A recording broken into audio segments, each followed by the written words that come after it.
Bandeko na nga napesi bino mbote na kombo na Yesu Masia mwana Nzambe na bomoi. Ngai lisusu mama Deline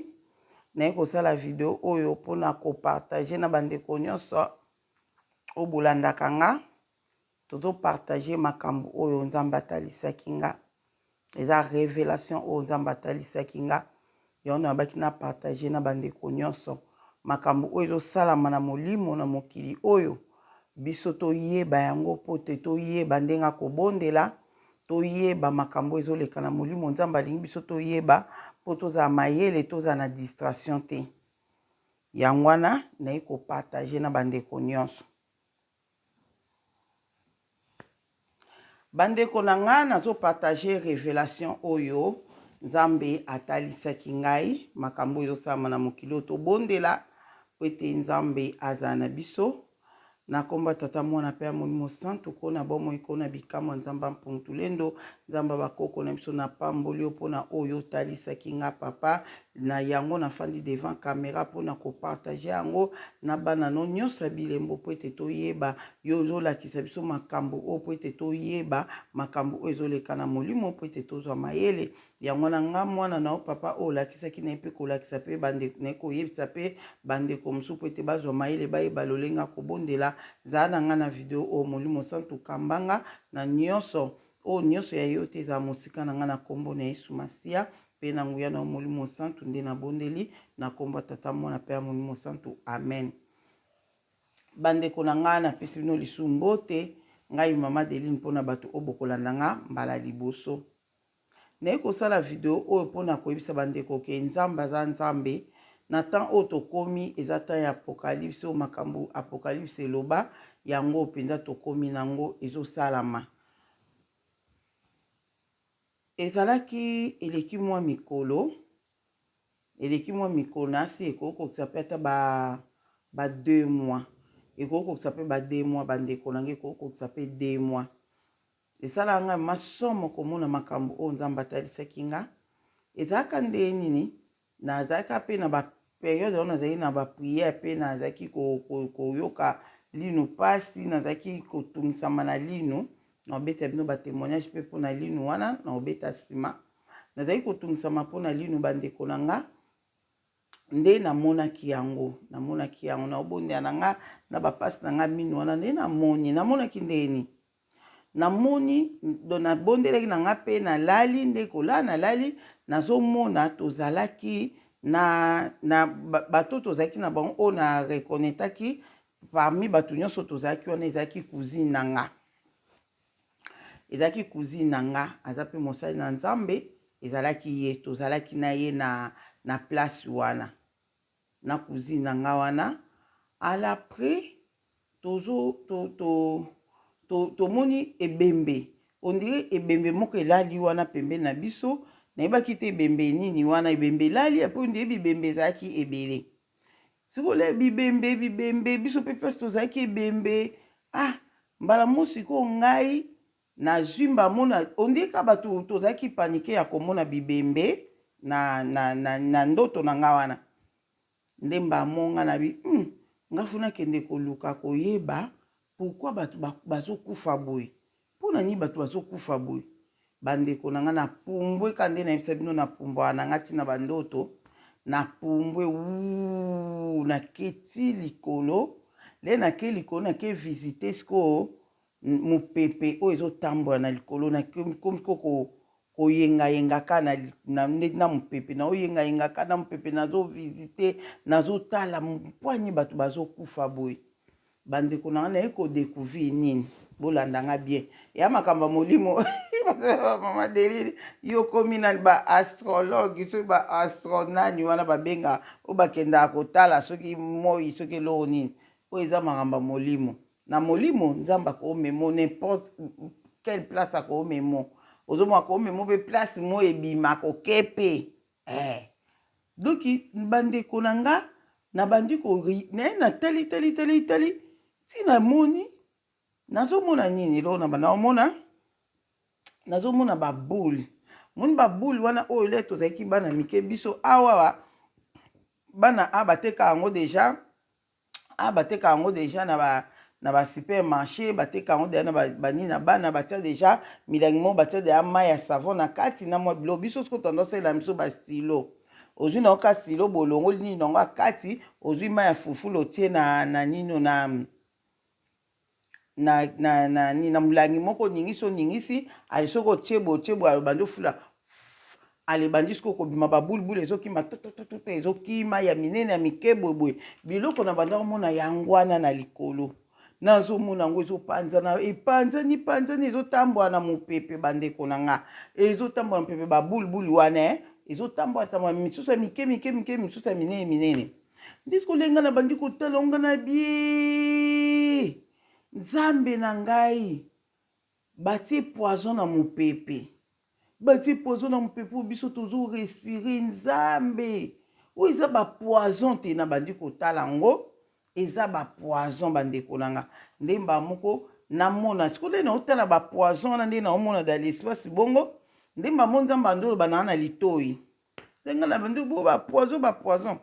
bamo nzambe alobi na nga boye abi na nga wana siko dans l'espace yanaka nde nazotambola wana ndemba mo nzambe alobi na nga bandeko na ma baréalité yali ya molimo koimagine te bakadia mpemba oyo mbesi baboma biso kala basisa biso surtout biso baloposo oyo mbesi tosila kala me nzambe kaka ozomona bandeko na nga mbaa moko eloko nini ayaki komona namoni mbaa moko nzambe andoloba nanga wana kana oyengayenga likolo ka wana na oyenga likolo nde nzambe abandi koyebisa ngai na litoi alobi nanga Deline eza mpenzaka bapoison nde yo omoni yango mpenza bapoison eza bapoison motu bafuli yango na mopepe bafuli bapoison na mopepe do mopepe oyo bozorespire eza na bapoison ngai na bia bon alobi boye abi bapoison wana nde bafuli yango na mopepe abi omonde ozomona babulubulu wana mpona omona babulubulu ezotambola mo biloko nde eza so ofuli ndenge esa kaka texture ma biloko wana na banda omona mbala mo siko nayebi te pourquoi nabengaki yango bapoison do molimo na ngai eyebaki ke eza poison nde mbala mo sikoyo ezopanzana ya mike ya minene ezotambola kaka ezokendekende mais place mosusu soki ekeke ekutani liboke soki ekeke ekutani liboke place mosusu ezokangama bamaboke mamaboke nde mbala moko eyaki kosiko kosala ke nga siko nalobi mbamo nzambe ayebisa nga alobi Adeline eza ka poison ndenge olobi ke batie mpenza poison na mopepe eza bapoison ezotambola na mopepe me batia yango kotia na mopepe mpo bino borespire yango le bozorespire yango alebisi nga boye alobi omoni babulubulu oyo ozomona wana babulubulu wana eza bapoison mais lere moto azorespire yango ezokota kati ne ebomi mbala moko te eza bapoison moko retarde epesa bamaladi kati na mutu moto abanda kobela ale aprende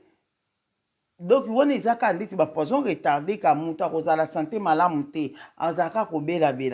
babulubulu wana oyo eza na misusu ya mike moto mosusu soki arespire oyo moke wana ndenge niveau ya baoyo ozorespire ndenge ekozala so ya bula monene ekoti yo eza mpe mwa maladi moko nini nde apres alobi nanga me oyo moni ezokangama babule ebele wana nde soki moto arespire yango ndenge ekangami bule esika moko soki moto arespire yango mbala moko akufi wana mbala moko akufi ozomona me baoyo wana misusu wana moto akorespire yango akufa mbala moko te me baoyo babulubulu wana moto so arespire yango mbala moko akokufa donc nde boza boye bamort subite ekozala ebele donc yango na ya kocomprendre ke nde namonaki bibembe lali aye bamort subite ekozala ebele nyonso wana eza mpo soki mopepe wana ekangami esika moko eke yo orespire yango okufi mbala moko abi kotika ota mingi te donc okufa mbala moko mpo wana ekompe apoison makasi mpo esangani ebele mais oyo mike na so moto aorespire yango kaka ebanda osala kaka bamaladi banzoto bien te donc ekozala ndenge wana bangonga na biya solo alobi na nga yango wana banda koboma wanzambe aloba na nga dans l'espace nde na otambola omona adina banda koboma baoyo ekangami esika moko banda kopanza yango baoyo ekangami esika moko mpo yango nde moto ekoboma bato mbala moko nde mbala moko bandeko na nga na bandi siko kokende kopanza yango kanda moko ezwinga nde bato bazolinga kaka koboma bato mpo na nini nde na banzo kende ka nde nazo voleka wana so na kute nango na pandi on etikeli ka bandam so na kute nango na pandi so na kute nango na pandi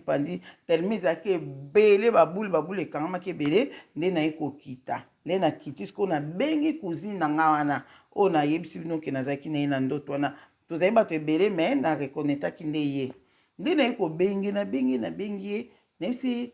yako edenga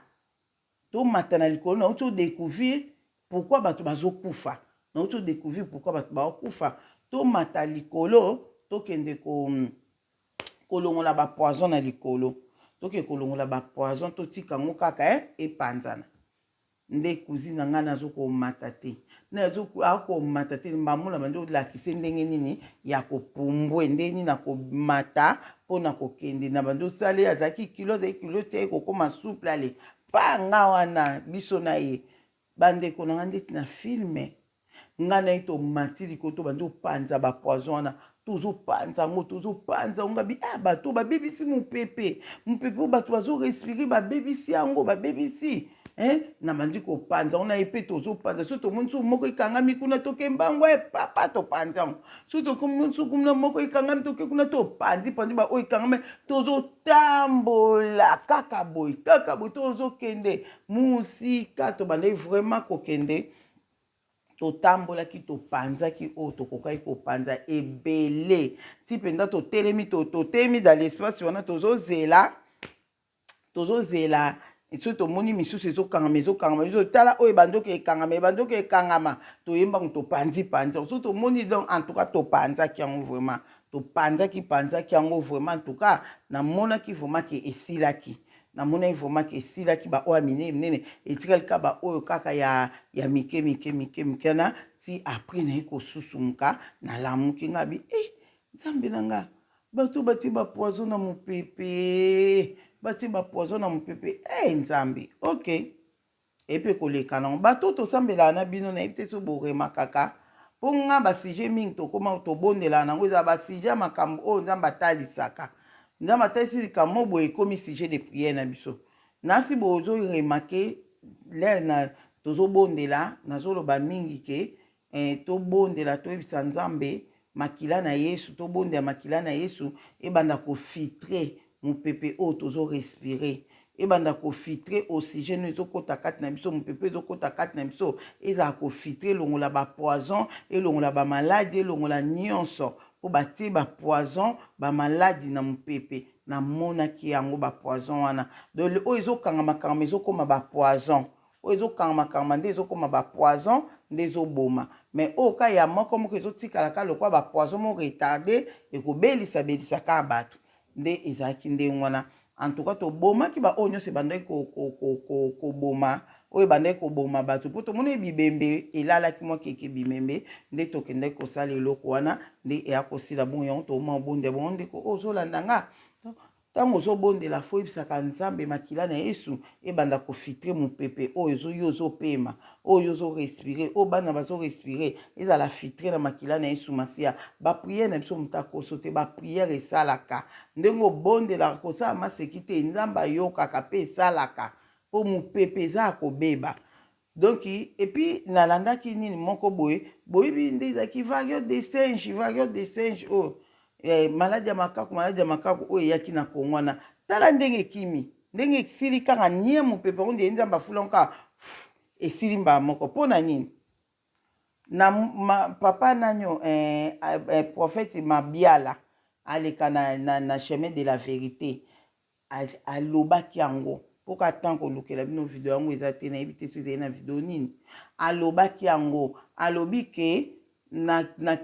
papa Kimbangu azwaki nga tokendaki na ye kolongola maladi oyo ya variole de singe alobi abi maladi oyo bomona ngo so mikolo ezoye kozala te mpo touti deya kolongola ngo mpo batiaki ngo mpo bakongole bakufa ebele me touti deya kolongola ngo boye donc alobaki ndenge wana donc ya solo donc nzambe vraiment asalaka epuis nga moko mpe mokolo mosusu naotela bino video moko awa avant natiela bino nga na sisa na nga nano nga moko mpe mokolo mosusu namona tokota mabondeli moko ya 7 jours na se ya moto tosambelaka na ye tokota mabondeli ya 7 jours toliaka te tomelaka kaka mai mai on peut dire après 18h na ebité mais to banda melaka mai mais to lia que l'autre pendant 7 jours et là on est na mona toke na suka mokili toke musika to tiki mokili to koti pendant net na suka esika mokili bandela na ebité soki wapi mais toke na place mokili bandela toke ndaki ko longola eloko moko na yebisa no nzambe na likolo témoin toke ndaki ko longola eloko moko fa esalama na mokili fallait loko moko esalama na mokili oyo elingi boma bato ebele me ngai na se wana le tokuti mabondeli ya 7 jours na mona ngai na ye tokenda aza témoin tokenda nayebisi nga bino moni nga lo toke kolongola eloko tikutu ye kutanda koloba nanga mpona problème aza nango nga nayebisi ye na ndoto na nga naolota naoyebisi makambo ya vie na ye naoyebisi makambo na ye bitumbani me na bi tokotala nanu wana te soki mpe ye mutando ayebisanga je crois ye mutando ayebisanga bi te wana totala yango nsima tokende tokende kostope makambo oyo elingi esalama na mokili ozomona nde namonaki tokei kuna tozosala mpenza mosala soki nini tobanda kosala mpe nayebi te me tozolongola eloko yango mpo esalama te na mokili mpo soki esalami na mokili bato ebele bakokufa ezalaki ndenge wana ozomona me nzambe aleexplike nga te likambo nini oyo tokendeki kolongola nde sikoyo turo nde nayebisi bino eleki na asi ba 2 mois ka makambo nayebisa bino bozala sikoyo natiela bino video nalobaka na osala video na explike bato tobanda kopurifie mopepe oyo toopema na makila na yesu me ndenge nazoyebisa bino boye video nautai kolanda batindelaki nga video oyo batindeli nga moto yango apesa message oyo 4 mois passé nayebi te so eza nani moto apesa me biso eloko ezokointerese biso ezali cet Occident zela un effet sur eloko ezokointerese biso eza message oyo eza ana kati ozomona donc nazotiela bino yango je crois naotiaka audio image oyo naoyeba te so eza image non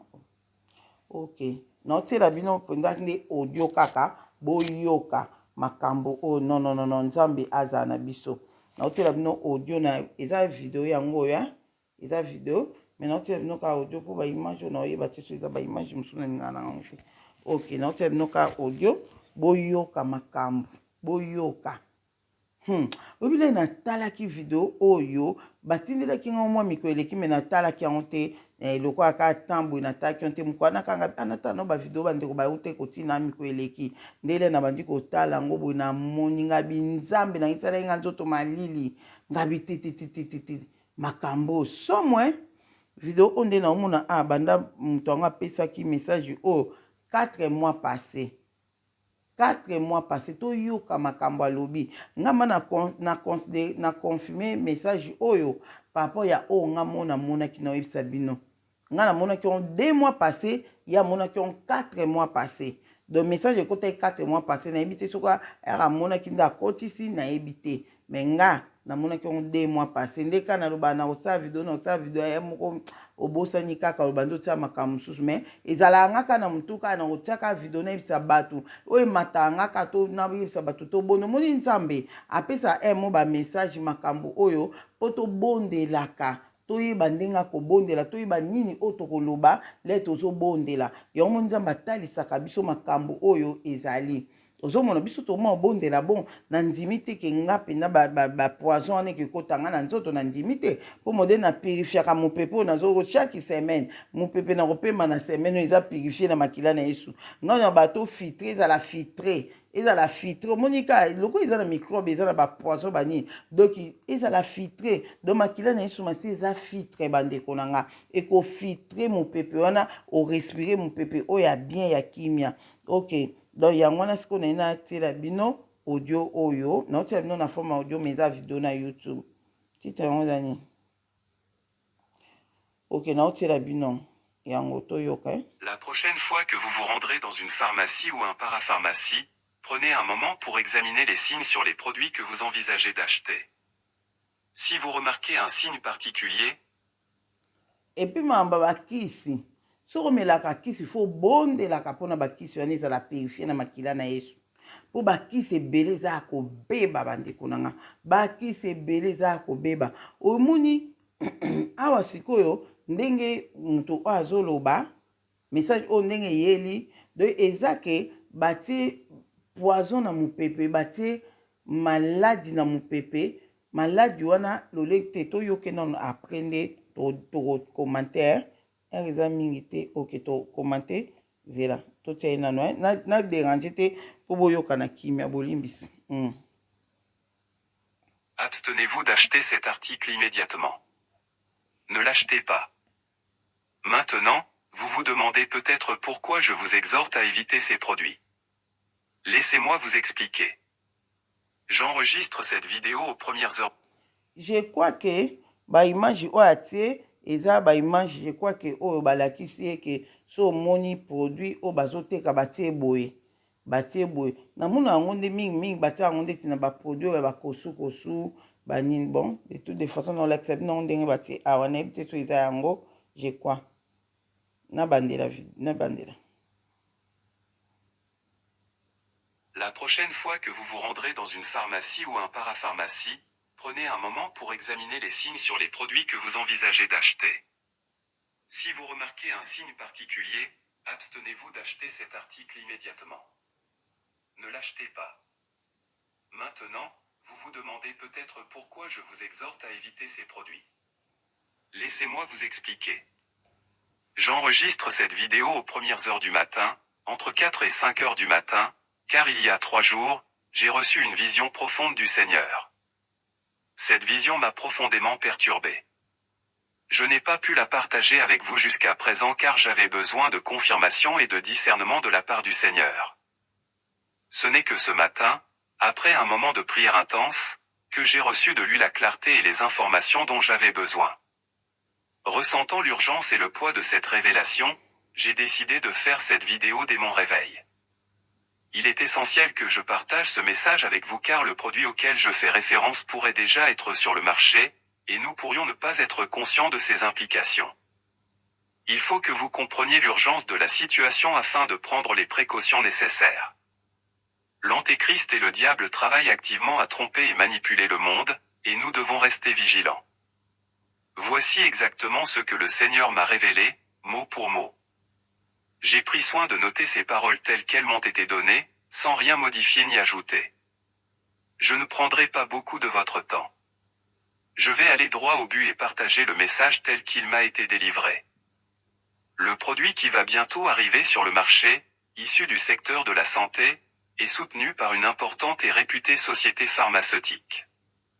Elle est sur le point de conclure un pacte avec le diable pour introduire ce produit qui a un seul but sinistre, améliorer la mémoire. Cependant, la vraie nature de ce produit se cache derrière un symbole sur son étiquette, une marque qui signifie ses liens spirituels avec le diable. Une fois que vous avez repéré ce symbole, vous devez comprendre que ce produit est spirituellement souillé. Le consommer mènera à la manipulation et au piège. Ce produit va bientôt envahir les rayons de nombreuses pharmacies et parapharmacies, gagnant en popularité. Selon la révélation du Seigneur, cet événement est imminent. Bien qu'aucun calendrier précis n'ait été fourni, le sentiment d'urgence est palpable. Cela pourrait se produire cette année ou très bientôt. Parallèlement à cela, le Seigneur a révélé qu'un puissant oxydant sera libéré, polluant l'air que nous respirons. Cet oxydant aura un effet subtil mais insidieux sur les humains. Contrairement aux symptômes graves et marqués du Covid-19, les effets de cet oxydant seront plus trompeurs. Les personnes ressentiront des symptômes légers semblables à une fièvre ordinaire. Il y aura de la toux, mais pas au point de provoquer une alarme ou une panique. Les sensations de fièvre seront légères, berçant les gens dans un faux sentiment de sécurité. Ils ne se sentiront pas obligés de consulter un médecin, pensant qu'il s'agit simplement d'une fièvre ordinaire. Cette tromperie subtile est conçue pour tromper les gens, leur faisant croire qu'ils ont affaire à une maladie insignifiante. Il s'agit d'un avertissement crucial qui nous incite à être vigilants et à faire preuve de discernement quant aux produits que nous utilisons et aux symptômes apparemment bénins qui peuvent masquer une réalité plus profonde et plus dangereuse. Une fois ce poison libéré dans l'air, il s'infiltrera progressivement dans le corps des personnes, endommageant leurs cellules et leur cerveau. L'impact sera lent mais dévastateur. Au fur et à mesure que le poison se propage dans votre organisme, il provoquera une perte de mémoire importante. Vous commencerez à tout oublier, même les choses que vous avez faites il y a à peine une minute. Cette épidémie de perte de mémoire touchera de nombreuses personnes car les symptômes ne seront pas suffisamment alarmants pour inciter à une visite à l'hôpital. La plupart des gens le prendront pour une légère fièvre et tenteront de le traiter avec des médicaments en vente libre. Ces traitements peuvent sembler fonctionner temporairement, en atténuant les symptômes, mais le poison continuera à faire des ravages en interne. Il pénétrera dans votre cerveau et érodera progressivement votre mémoire, vous faisant oublier des actions récentes presque instantanément. Cette situation créera un besoin désespéré pour le produit qu'il prévoit de lancer. Ce soi-disant booster de mémoire deviendra très recherché car il promet de restaurer la mémoire que le poison a volée. Le produit gagnera une immense popularité et sera largement connu comme la solution à la perte de mémoire. Cependant, ce que les gens ne réaliseront pas, c'est que ce produit, commercialisé comme un booster de mémoire, a un lien spirituel sinistre avec le diable. L'étiquette du produit portera un symbole indiquant ce lien, mais peu de gens reconnaîtront sa véritable signification. En consommant ce produit, les gens s'ouvriront sans le savoir à davantage de manipulation et de contrôle, tout en croyant qu'il ne traite qu'une maladie courante. Cet avertissement est un appel à la vigilance et au discernement, exhortant chacun à être prudent quant aux produits qu'il utilise et aux symptômes apparemment bénins qu'il pourrait ressentir. Dessinez-le pour vous aider à le reconnaître. Selon le Seigneur, ce symbole est un indicateur clair que le produit ne vient pas de lui mais est plutôt un outil du diable, conçu pour tromper et manipuler les gens. Lorsque vous voyez ce symbole sur un médicament ou un produit en pharmacie, sachez qu'il est entaché d'intentions malveillantes. En le consommant, vous serez pris au piège sous couvert d'amélioration de la mémoire. Bien que le produit puisse initialement améliorer votre mémoire, vous faisant croire qu'il est efficace, le véritable danger réside dans ses implications spirituelles. Le produit restaurera temporairement votre mémoire, créant un faux sentiment de sécurité et de confiance dans ses bienfaits. Cependant, spirituellement, vous serez pris au piège, ce qui sapera votre foi. Cette manipulation sera subtile mais profondément dommageable pour votre bien-être spirituel, un sujet que j'aborderai plus en détail dans la prochaine discussion. J'ai fait un croquis du symbole pour que vous puissiez le rechercher. Il ressemble à une croix à l'envers. Je ne suis pas sûr de pouvoir trouver une correspondance exacte en ligne, mais c'est une approximation proche de ce que j'ai vu. Le symbole sera petit et discret sur l'étiquette, il est donc essentiel d'examiner attentivement l'emballage lors de l'achat de produits. L'intention est de masquer le symbole, le rendant moins visible pour de nombreuses personnes. Examinez toujours les produits de près pour éviter de tomber dans ce piège.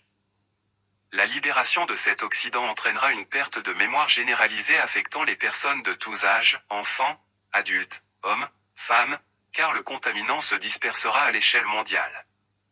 Ce phénomène ne se limite pas à une seule nation, il se propagera dans le monde entier. Lorsque vous sortez et respirez cet air vicié, vous ne ressentirez au départ que des symptômes bénins, comme une simple fièvre.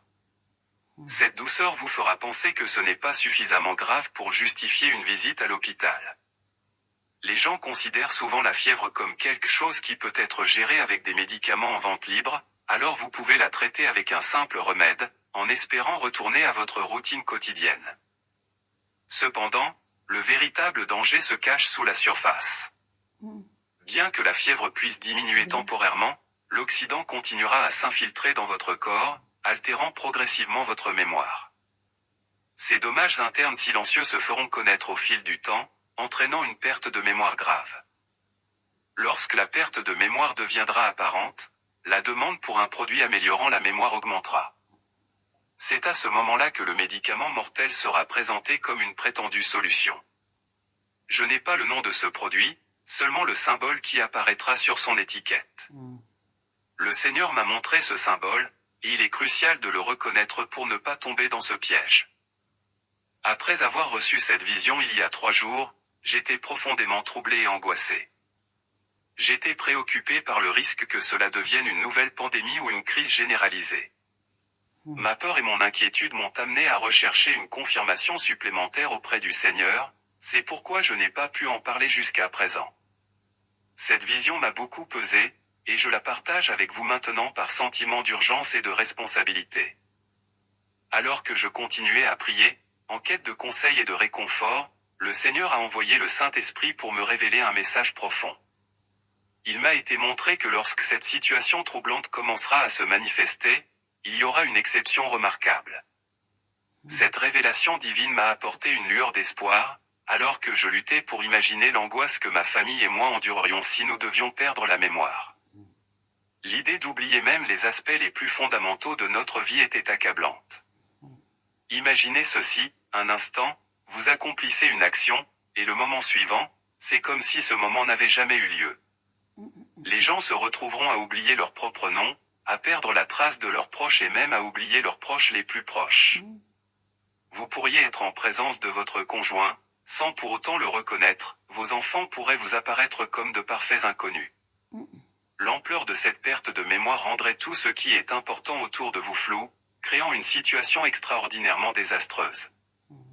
La vision que j'ai reçue montrait des gens se comportant de manière désorientée et frénétique, très éloignés de leur personnalité habituelle. C'était un scénario profondément troublant et effrayant. Pourtant, au milieu de cette peur, le Seigneur m'a offert du réconfort. Il a parlé directement à mon cœur, promettant que ses enfants seraient protégés de cet effet dévastateur. Cette promesse m'a été donnée avec une certitude inébranlable, répétée 3 fois pour insister, ces enfants ne seront pas blessés. Ces enfants ne seront pas blessés. Ces enfants ne seront pas blessés. Après cette promesse, le Seigneur m'a conduit à un passage de la Bible qui m'a donné une assurance supplémentaire. Dans Marc 16h18, il est écrit, « Ils saisiront des serpents avec leurs mains, et s'ils boivent du poison mortel, il ne leur fera aucun mal, ils poseront les mains sur les malades, et les malades seront guéris. »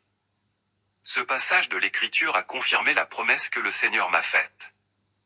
Même si une substance toxique devait être introduite dans l'atmosphère, causant des dommages généralisés, le Seigneur m'a assuré que ses enfants n'en seraient pas touchés. Peu importe la toxicité de la substance ou la gravité de la menace, ceux qui sont dévoués à Dieu seront protégés. C'est la promesse divine que j'ai reçue, peu importe les agents toxiques qui peuvent être libérés, ces enfants ne subiront aucun dommage. Laissez-moi vous poser une question directe, êtes-vous un enfant? Bandeko na nga point su na ndozela makasi yango na bi malgré nyonso bana na ye bakozala protégé. Omoni nayebisaka bino ntango nyonso nzambe abaki mabe ezoya baguerre batremblement de terre bamipepe banini ekoya makambo ebele mabiba oyo bazobondela mpe baotambola na obanga ye bana ne bakozala protégé. Ozomona toyoki yango mpe awa nasi boyoki nyonso ndenge eleki bien ndenge toyoki message oyo en tout cas natia yango mpo confirmation ya message oyo nga nazwaki 2 mois passé oyo nga nazwaki 2 mois passé bato tosambela na bango nayebisaki bango et puis na YouTube nde totiaka bapriere boye naloba na bato bandeko na nga nzambe atalisaki nga mopepe oyo toorespire eza na poison tosenga makila na yesu masi epurifie nasi bolanda yango baoyo bolanda yanga na bapriere nyonso tosalaka nasi bolanda yango donc message nde ezalaki nde yango oyo yango nakoma kotia bongo na bapriere po ete mopepe ezala purifie biso bana na ye tozorespire yango ozomona donc nde toemoni mpe awa bakonfirme yango akonfirme yango ke bana na ye ekotouche bango te ozomona donc en tout cas nzambe amona biso nzambe aza bolingo nzambe aza tellement malamu alingi biso mingi vraiment donc nzambe oyo vraiment yango message nayelaki bino mpona partage yango na bino nayebisa bino lolenge nini bakadia mpemba oyo mabe oyo bazosala kati na mokili oyo mabe oyo bazosala kati na mokili oyo bandeko na ngai ozomona nzambe azala na moko na moko yango wana so ozobondela il faut yebaka mopepe eza akobeba natiaka mopepe oyo nazorespire na priere bamisusu mama Deline na mopepe mpo topemaka nzambe deja se apesa biso ndenge nini oyebiki ata oyo tolobaka ano eyaki wana ba 2020 wana eyaka na mopepe bandeko nange ezalaka na mopepe ozomona don nzambe amona biso ozwi message oyo partage na bandeko bayebake tant oyo tokomi eza mabe fo obondelaka nga na cuisine na nga tomata likoto banda ko panza soki te so to panza ki yango te mbe ba morsi bite nge bando zale bele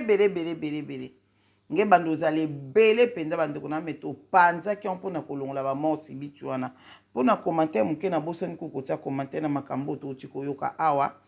ndeko na biso alobi boy na ebite soki nani so nga na zwika biso totala message totala te nani mutaye na totala message loko e concorde na message nga na zwaki yango po momu na partage